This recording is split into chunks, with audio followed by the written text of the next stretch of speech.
it was almost easier. It was easier to play Bella in New Moon because I got the chance to go through the experience of Twilight.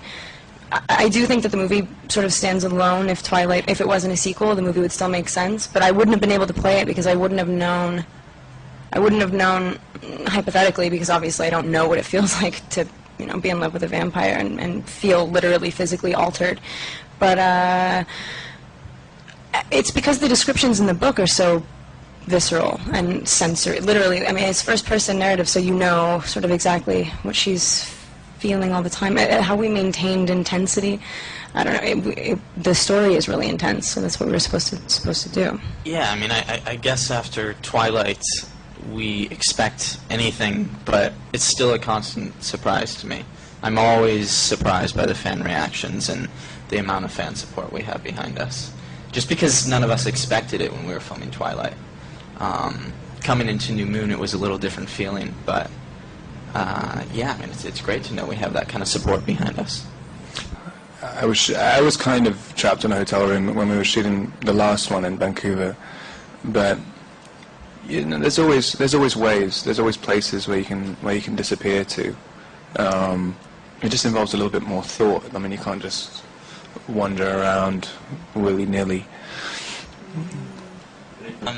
The stunt work was a lot of fun. I was really glad that I had the opportunity to do a lot more physical stuff.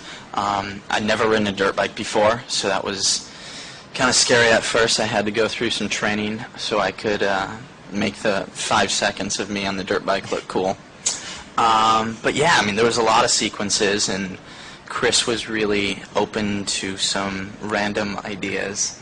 The Volturi will kill him if he reveals himself in the sunlight.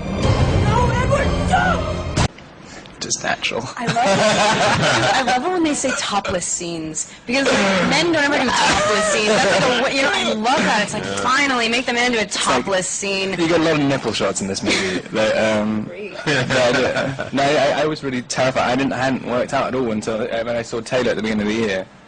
And it was quite good for the movie as well, because I did feel incredibly inadequate. It made me feel a little bit emasculated next to him. So I kind of felt with my sort of prepubescent teen girls, well, actually, God, I can't even speak English anymore. Prepubescent girl's body, it's kind of A-cups. I needed to, I needed to change that. I would like to kiss with Robert, and I would love to do it myself.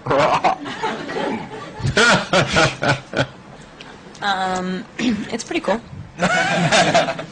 It's amazing. Yeah.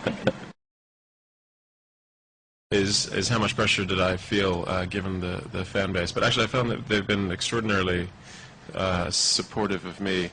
I put myself on complete media blackout while making the film, because I am the person who will be up at 3 in the morning having a heated discussion with a 14-year-old from Norway.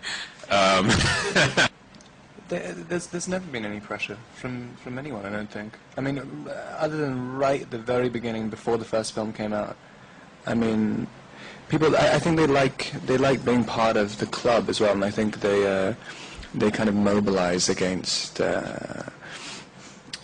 people who criticize the whole series anyway. So I think they like it being their thing. So they've always been very supportive of anything to do with Twilight.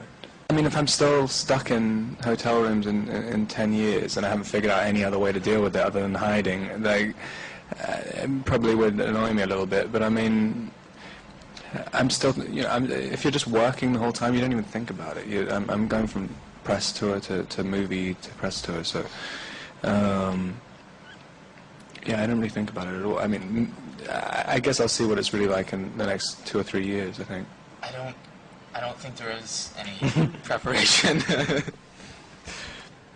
No, there's really not. When you have that amount of human energy thrust at you, it doesn't matter how much you think about how cool it is or the fact that it happens all the time. I think it's an undeniable life force that's sort of, and that's why I get so nervous. It's just like, I can feel so much, I don't know, I can't think of another word than energy. I mean, we live off of the fans' adrenaline. Sometimes. We need it to live all the time. The second it stops, we're going to die. You wear a lot of layers as well. I always find myself wearing a lot of layers so they can't see hyperventilating. that's another thing. Yeah, that's a good preparation technique.